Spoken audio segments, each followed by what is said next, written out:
If you work as a manufacturing facilities engineer, installing a new piece of equipment can be as complex as the machinery itself. From prep work to alignment and testing, it's your team's job to put it all together. That's why it's good to have Grainger on your side. With industrial-grade products and next-day delivery, Grainger helps ensure you have everything you need close at hand through every step of the installation. Call 1-800-GRAINGER, click Grainger.com, or just stop by. Grainger, for the ones who get it done. This is a Hat Trick podcast. Oh, lovely.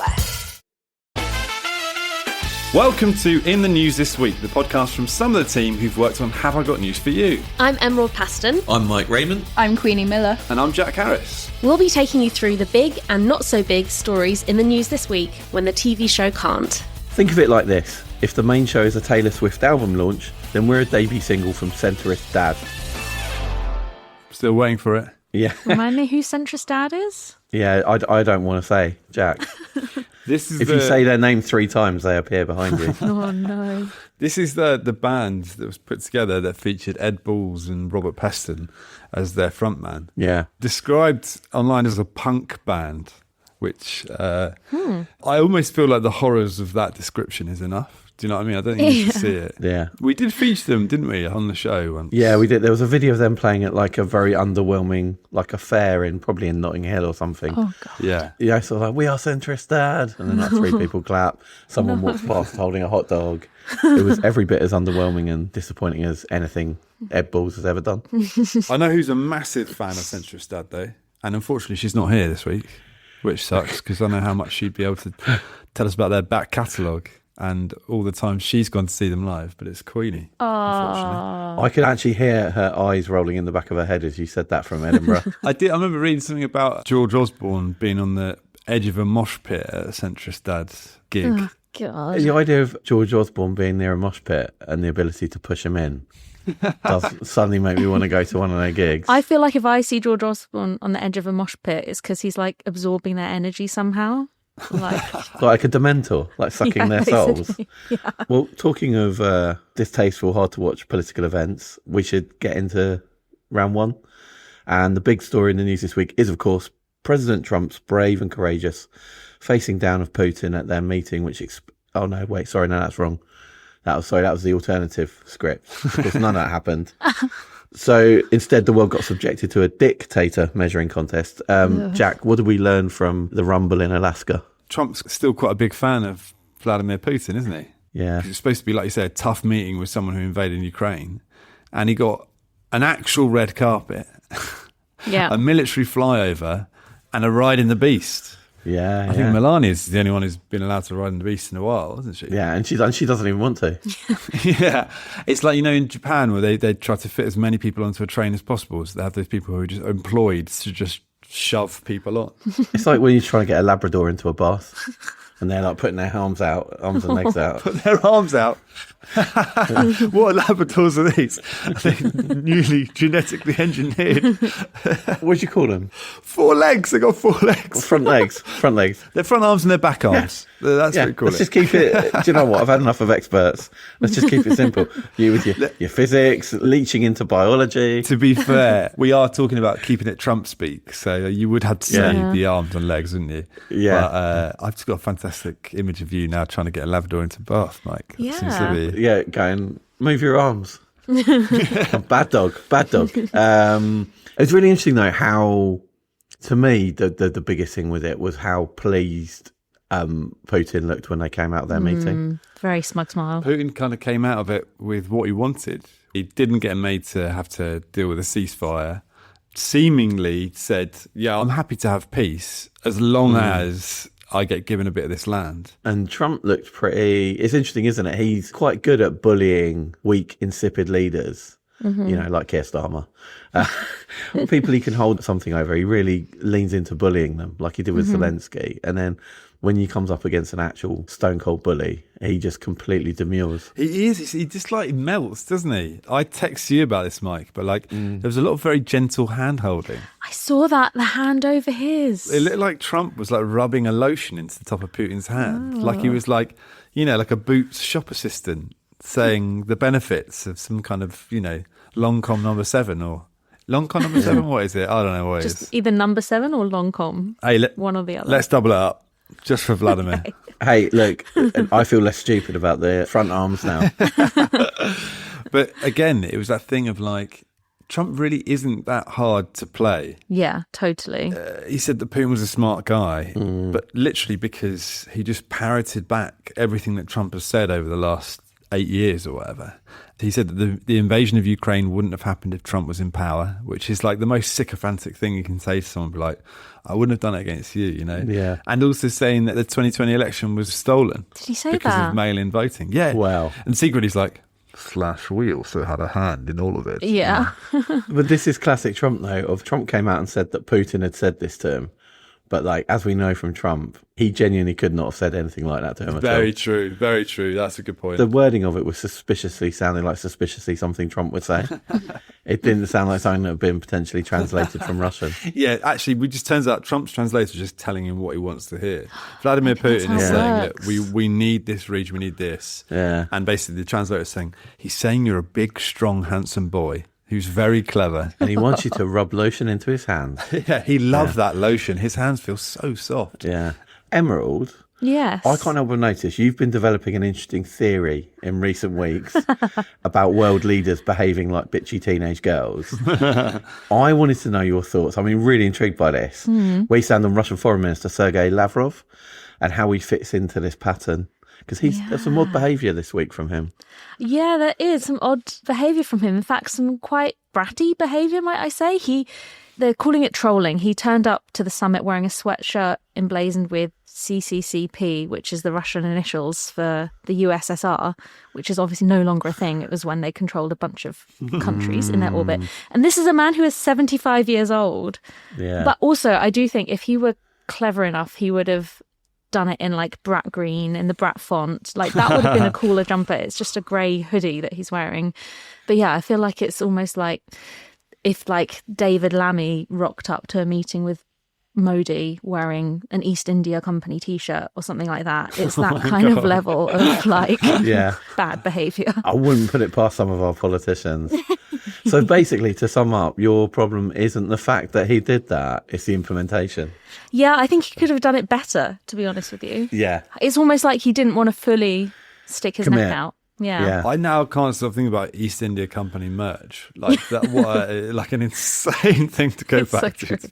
What was the other thing he did, Lavrov? Yeah, so don't know if it was him that did it, but apparently on the flight over, the Russian party was served chicken Kievs, which in Russia they're like, saying they're eating up a Ukrainian dish. But I would say chicken Kiev is like a delicious Ukrainian dish. It's charmed the world. It's in everyone's frozen food aisles without having to, send in the soldiers. I feel like Ukraine's winning. I reckon they're being pretty pointed. I think they don't really do stuff by accident.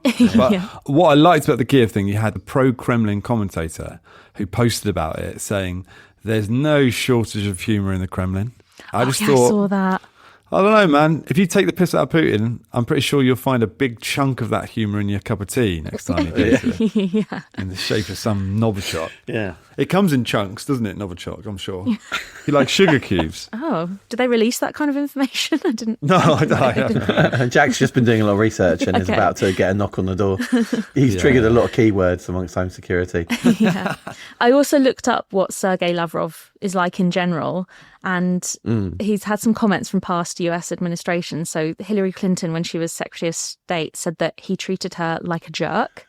Oh, wow. And several Obama administration officials described him as an anti-diplomat, said there was nothing redeemable about him, said he was uncharismatic, offensive, uncompromising, cruel, unlikable, brusque and caddish. So I really wonder what Putin sees in him. It doesn't sound like someone Putin would warm to. But a great fashion sense, so... It's true. He's gone retro. It's like Gen Z. He's been thrift storing around Moscow. He puts up with him being mean just so he can see what great turtlenecks he's got to wear during the Statement winter. tees. Yeah. So Trump's literal rolling out of the red carpet. This has emboldened Russia now, who say peace can only be achieved if it's handed the occupied Donbass region. So now Zelensky's going to try and save the day with a visit to the White House, or as I like to call it, the occupied dumbass region. That works. That's good. That's the thing. That is the thing. That's the thing. It is now. It looked better written down. Now, I should point out, we're recording on Monday evening, so they're literally having the talks as we speak. Mike, they're just about to take the family photo, according to the schedule. Oh, wow. The family photo. Family photo is the EU leaders that I'm sure you're going to get onto that are joining Zelensky over in the White House. As we started recording this, Zelensky was in his Oval Office meeting, which again, the last time that happened, it was an absolute disaster. Yeah. But he was in his, what's been described as a suit-style jacket. Interesting. To counter the previous criticism of not turning up in a smart enough way to the Oval Office. Yeah, meeting him halfway. It's basically one up from, one of those T-shirts that has a picture of a tuxedo on it. He should have worn that. That would have been a great move to counter Lavrov's sweatshirt. There's a fun clip that we would definitely show on the show, which is the same guy who was, when you asked him about the suit initially, opened his question and said, good to see you wearing a suit, it looks fabulous, all this sort of stuff. And Trump said that as well. But Zelensky pretty quickly said to him, it's funny because you're wearing the same suit you wore last time, aren't you? And the guy... They are mean girls. Slam. It really was mean girls. I think everyone's had to learn to be a mean girl. Trump's brought mean girl energy, and now everyone's trying to... It's like Randy Newman, whatever he's called, the Californian governor. Oh, Gavin Newsom. Gavin Newsom. Randy Newman's the Toy Story singer guy, right, isn't he? It's not the same guy. But yeah, have you seen some of his tweets? His press office stuff has gone mad, hasn't it? Oh my God. They shared a picture of Gavin Newsom sat down in prayer, and behind him there's Hulk Hogan. It's like 3 right-wing American They've all celebrities died. who've all died, and they're anointing Gavin Newsom. What? But he said he started putting out Trump style. So he put this out this week. Not even JD Just Dance Vance can save Trump from the disastrous maps wars he started. Not even his eyeliner lines look as pretty as California map lines. He will fail, as he always does. Brackets, sad, exclamation mark, close brackets. And I, the peacetime governor, our nation's favourite, will save America once again. It's just, and it's all in capitals. At least get your own calling card. Just quickly on JD Vance, just a little story that we kind of covered a little bit of last week, but there's been an update on it. And that's David Lammy having to report himself for fishing illegally with JD Vance. Yeah. So No. all of these It was pictures illegal? of so basically, Yeah. he had to report himself to the Environment Agency because he had failed to acquire the necessary rod license. And you really wonder how people can possibly resist the glamour of politics when you hear those kind of stories of the fact that he's had to apologise for saying, sorry, I didn't get my correct fishing license. You think he must just be like, oh my God, I'm the foreign secretary. What the hell's going on? I've got to do this. Mind you, he didn't catch anything, did he? So No, maybe he should say, look, I didn't get anything, so why do I have to pay? That should be the way to I do think it. JD Vance landed a few whoppers, but no fish. Very good. Hey. But yeah, so you've got that. So you've had this meeting. Zelensky wasn't hung out to dry. He was way more kind of appreciative and all that sort of stuff. And so we're going to see what happens.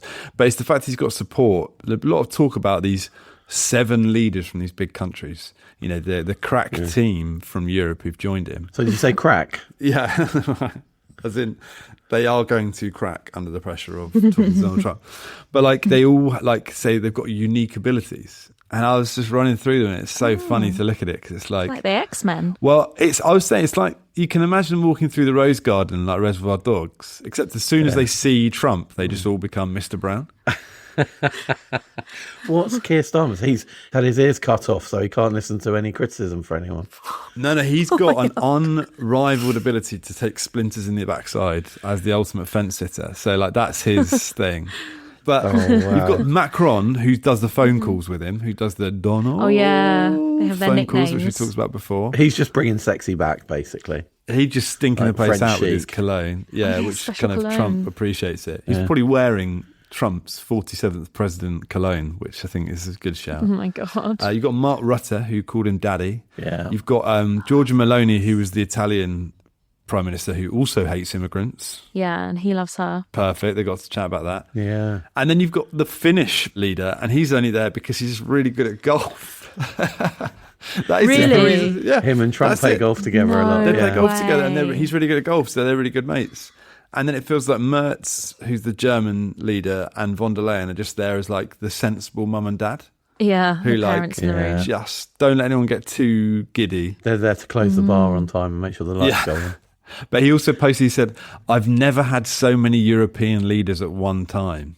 And you think that is, you would post about it because it's physically impressive to have that many people up your backside simultaneously, isn't it? Well, I was going to say, someone did have to get him to add in the word leaders there to make it factually accurate. So many Europeans at one time. Yeah. So it's going to take a diplomatic miracle from Europe's leaders, from this ragtag motley crew of inept bureaucrats, to change Trump's mind on Russia. But Emerald, I understand you've got something that could help them. I do. I mean, diplomatic miracle is stretching it. It's diplomatic something.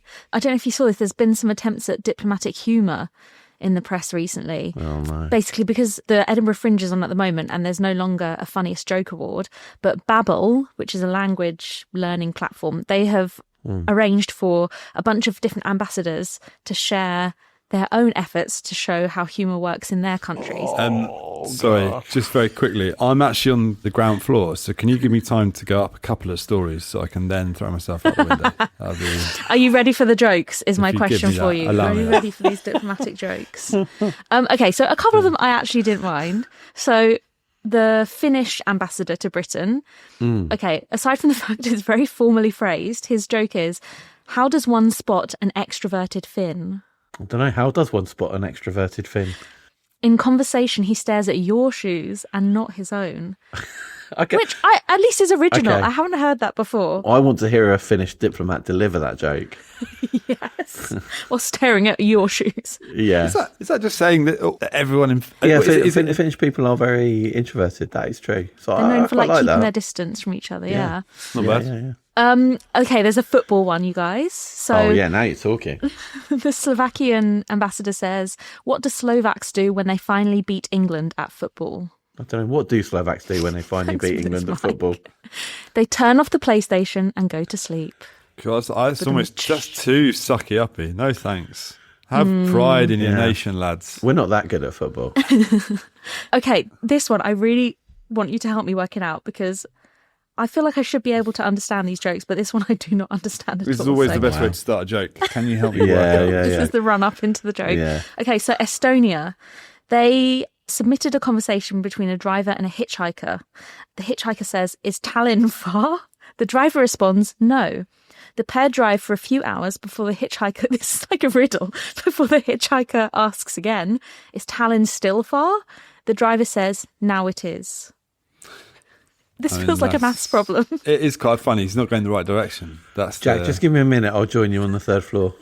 No wonder Trump and JD Vance just constantly slagging off Europeans if that's who they're meeting every time. True. I wonder what our joke would be that represents Britain and British humour. What is our, like... Keir Starmer. We all... Very good. The only one I know is there's a Scottish joke which goes, man walks into a bake, says, is that a donut or meringue? He goes, no, you're right, it's a donut. Oh, there we go. Yeah. I genuinely think that like an exported joke has to be Liz Truss. Like as a genuine thing, like that's... Yeah, if there was like a competition, we'd absolutely kill it because we do self-deprecation to like a world-class level. It's our greatest export. It's the only thing we really excel at. Oh, we're not that good at it, I don't Mike. think we're that good at it. Yes, Emerald, yes.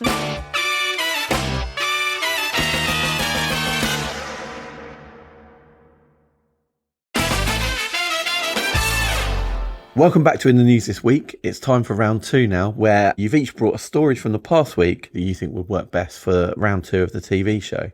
First up, Jack, what story have you got for us this week? I saw this story and I messaged our producer and we almost at exactly the same time text each other to say, yes, this is going to wind up Mike no end. So I can't wait to do it. Oh, God. I am covering a story that Cambridge Dictionary has added new words. They added 6,000 words, but there's a couple that got the attention of the papers. They've added 6,000 words. 6,000 words added. So tradwife.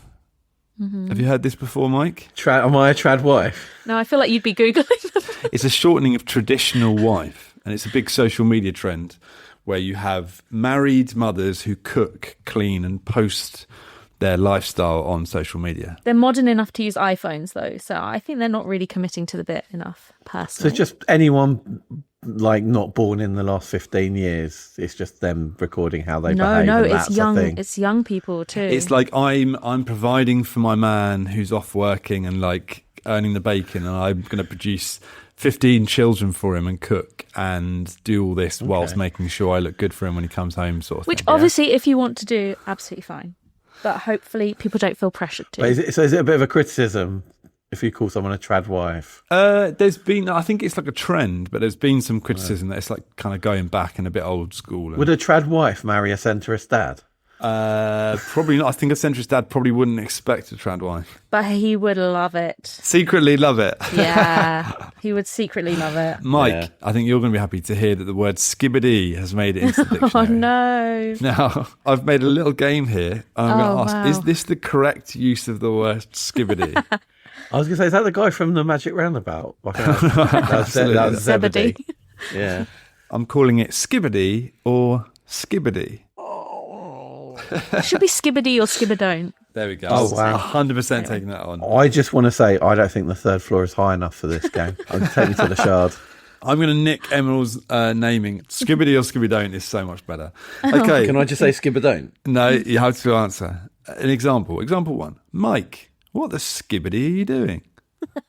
Is that correct or incorrect use of the term skibidi? Sorry, do I know you? Can you leave me alone? I haven't got any change. Okay, next one. No, what is what? Is You it need like to say if it's the correct usage of the word. No, that can't be. That's It Skibidi. is a correct use of it. Okay, next one. Emerald. How is it? How is it the God. correct use of Mike, it? Okay, Stop. It will all come clear. Emerald, you have skibidi riz. Oh, correct. Correct. Usage. Well done, Emerald. That's very good. Mike, that jumper is skibidi. Shall we do the skibidi dance? Oh my god, none of that is correct. None of that is. It's all correct. Skibber, don't ever talk to me like that again. You're wrong, Mike. It is correct. So basically, you just take the word Skibidi and you put it anywhere in a sentence. Stop.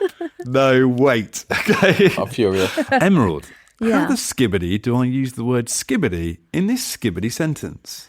That's correct. It's And all I like correct, it. yeah.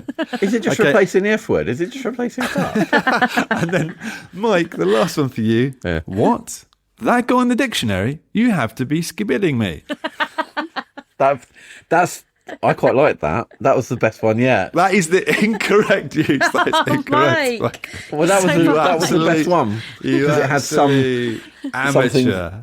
Let me have a You go. call yourself a wordsmith. Go on, Mike. I Skibidi hate this Skibidi. Stick it up your Skibidi. That's great. Yeah. I mean, pretty much, right? The dictionary definition of skibidi, a word that can have different meanings, such as cool or bad, or can be used with no real meaning as a joke. So you want to know, obviously, the origins of skibidi. I'm going to read you out the exact thing that they wrote in the papers, which is, the term is derived from a song used in the viral Skibidi Toilet YouTube Shorts series in which an animated head spins in a toilet.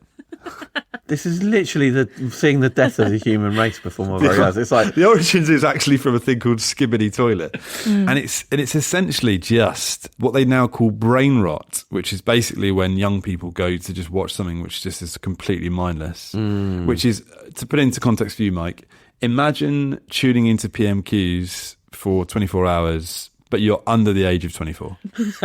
I like that. Yeah. That would really proud. Your brain would just end up liquid and just falling out your ear. When the first MP says Skibidi in Parliament, it's over. It's not going to be long. Yeah. I'm not Oh, joking. it's going to be Ed Davey, isn't it? What was it? The video was a spinning head in a toilet. He'll do it to talk about the You asked sewage that. crisis. He'll do it to talk about water companies. He'll turn up as a spinning head in a toilet and Definitely. go, I Skibidi don't back this motion. They've got a lot of stick, right? But they're talking about the fact that it's like internet slang, all this sort of stuff. But Yeah. the Cambridge Dictionary spokesperson told the BBC that they only added words which they believed could stand the test of time. Which, skibidi to stand the test of time. Personally, I think he's completely delulu. Mike, do Is you that a understand? thing? Another thought you- word they're adding, delulu, as in Delusional, which I actually really love. Mike thought you'd been cut off there, Jack. He thought you hadn't finished. I genuinely, you both just were staring at me like, and I was like, am I supposed to? But the best thing, we talk about Ed Davey using it. Delulu actually happened because the Australian Prime Minister in Parliament this year said that his opponents were Delulu with no Salulu. Which is delusional without a solution. Which I absolutely love Delulu. Do you know, I never thought I'd say this, but I can't think of a time I've enjoyed a round two less. Oh, no. Okay, next up, Queenie, who sent us in a voice note from Edinburgh. Follow that.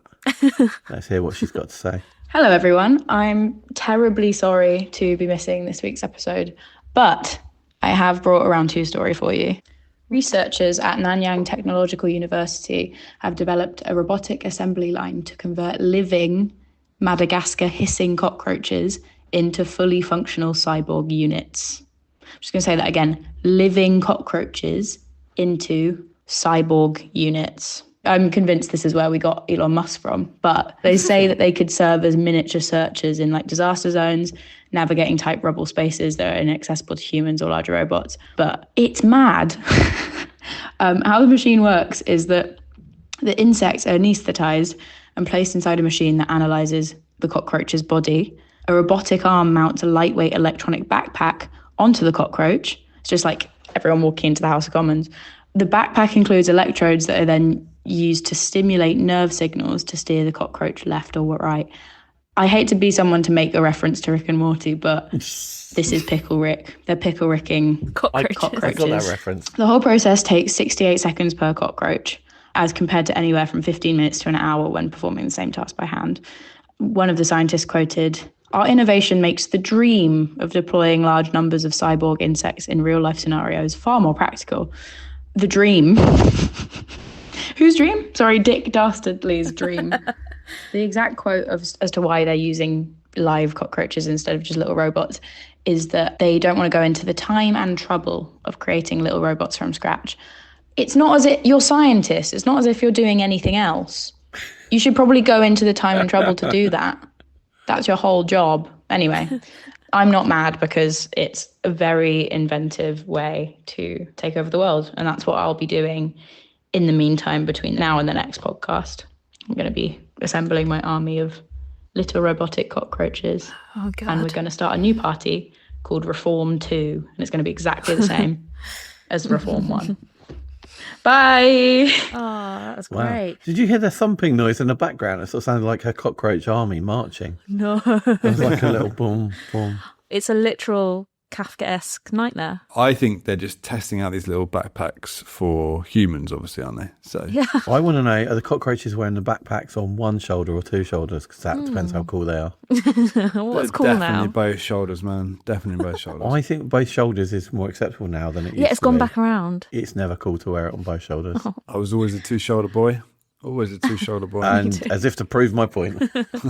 So two absolutely horrendous round twos there from Jack and Queenie. Emerald, can you redeem us, redeem the show? I can, with the world's greatest love story. Oh, So don't yes, you worry, please. Mike. Oh, wow. So in Estonia, they have done a production of Romeo and Juliet using a cast of trucks, excavators, concrete mixers, a fire engine and a bulldozer. That is amazing. So, this was a company called Kino Theatre, and they put on a production of Romeo and Juliet in a quarry. A red Ford pickup took on the role of Juliet, and her Romeo was a rally truck, which I guess isn't an obvious pick for the role because surely an Alfa Romeo should have been that role. I think the opposite would be like a bike, Yeah. an environmentalist on a bike. Just thou rev thou engine at me. Well, there was no dialogue in it. It is literally the vehicles acting. Are we sure that the Guardian theatre critic didn't just accidentally go to a demolition derby in Estonia Take it too seriously. and just got a bit carried away? Yeah. But more literal than literary. They recreated the sword fight between Tybalt and Mercutio, but how do you think they did that? Oh. Parallel park off. Did they, on old cars, you can twist the wash for your windscreen and you can turn it so that when you do the water, it fires in the opposite direction. So they were just sort of like firing at each other. No, that would have been a very explicit love scene, I think, Jack. Sorry. So they recreated this sword fight by having two excavators wave their mechanical arms at each other threateningly, which I think you'll agree sounds very dramatic. Did they say how they did the poisoning? They put diesel into a petrol car. They should have done. They didn't say it in the... But then Juliet peels off the sticker and she has actually been using a petrol pump the whole time. Oh. See, it does sound quite emotional. The spectators really enjoyed it. One of them said it was really sweet and cute. Like when you had the scene where the cars were, you would assume, kissing, the energy was captured really well, the sweetness and the love. So I think she's maybe one step away from being the sort of person Channel 4 make documentaries about. But yeah. But she's gone even further. She's Channel 5 documentary worthy. Never go full Channel 5. I haven't seen Crash, but I assume it is this sort of thing. Yeah.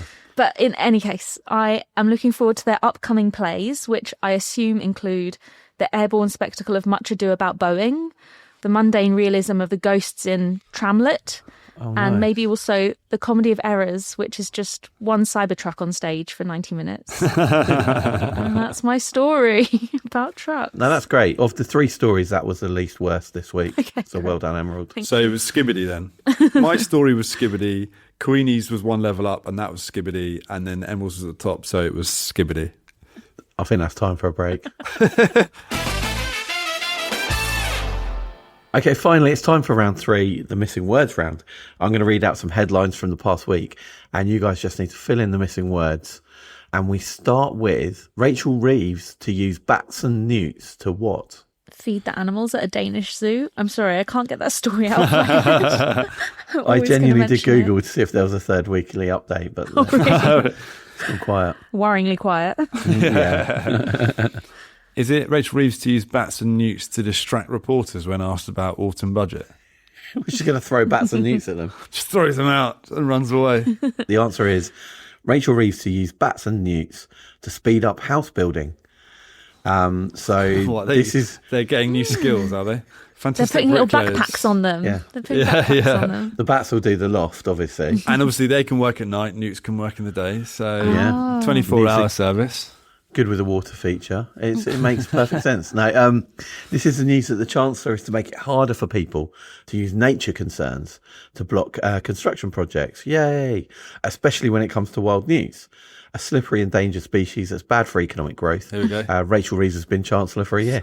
Yes, please. Next, Iceland to deal with shoplifters with bold new policy that what? Iceland deal with shoplifters with bold new policy that makes none of their produce edible. So where's the change? Nah, don't knock Iceland, man. Love it. Are you a fan of the prawn ring? I'll happily eat a prawn ring. And also make sure I've got 3 days off afterwards, just in case anything goes wrong. Oh, God. New policy that gives them directions to the nearest Lidl instead. You can explain that it's much easier to shoplift from there.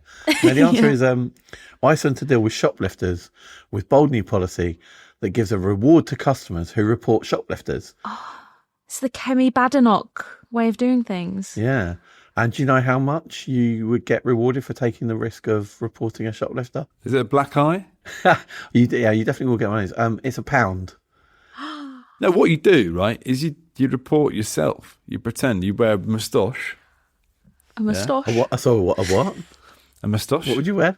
A moustache? Is that the new phrase for the dictionary? Say it. Moustache. Moustache? Oh, what moustache? Moustache. Moustache. Moustache. I suppose you'd still get arrested, wouldn't you?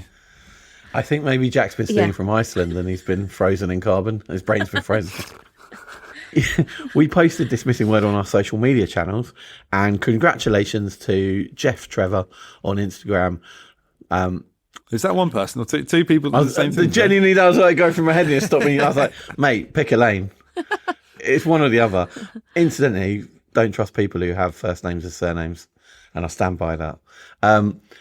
Congratulations to Jeff Trevor on Instagram, who made us laugh with their response when they said, Iceland to deal with shoplifters with bold new policy that freezes their assets. Very good. Good work. So follow Have I Got News For You on Instagram and Twitter so you can enter our Missing Words round when we post another one next Tuesday. And finally, footballer who was trolled online responds by what? I've got a trolly suggestion. Excellent. Yeah. A footballer who's trolled online responds by spending 2 hours typing a 4-word response.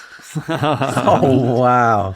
Wow. Brutal. mean? First you came for the Scots Wait, when did I do that? a couple of weeks ago. Oh, yeah, I did. I just wanted to remind everyone. Yeah. Yeah, it's always sat in front of a big tartan kilt. Yeah. It's your Yeah. Trying punishment. to win their hearts back. Yeah, I can't believe we haven't mentioned this yet, but yeah, Emerald is in Edinburgh and she is sat. Actually makes me think you're not in Edinburgh because you're trying too hard. Emerald is sat in front of a giant picture of a kilt. I demand it in any room I visit. Excellent. Is it football who's trolled online responds by wearing new Nigel Farage football shirt?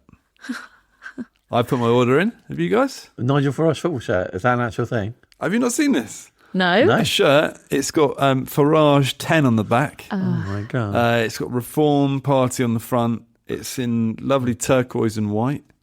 40 quid, or you can pay £99.99 for a signed one, signed by Nigel himself. And you'll be pleased to know he put it out with the press release. We are Reform FC and I'm proud to be its manager. What a season we're having. We're right at the top of the leaderboard. Classic football speak. I see.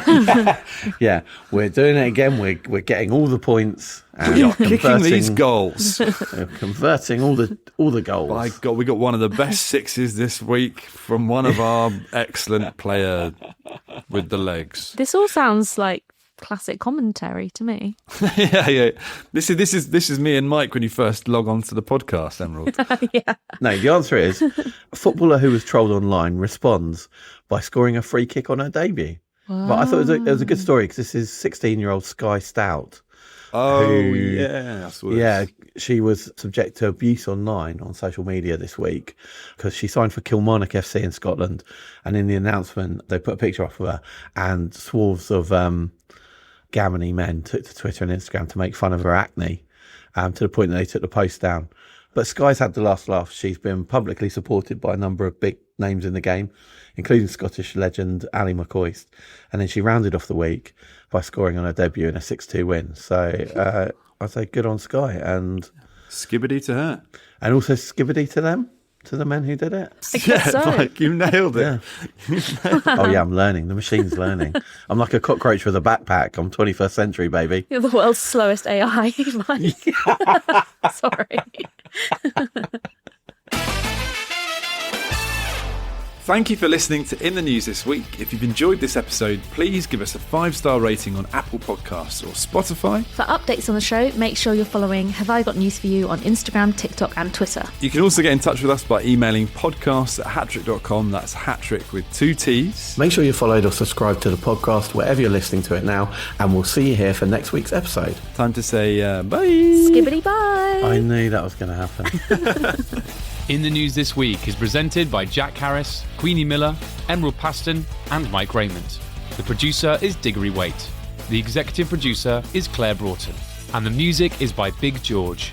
In the News this week is a Hat Trick podcast.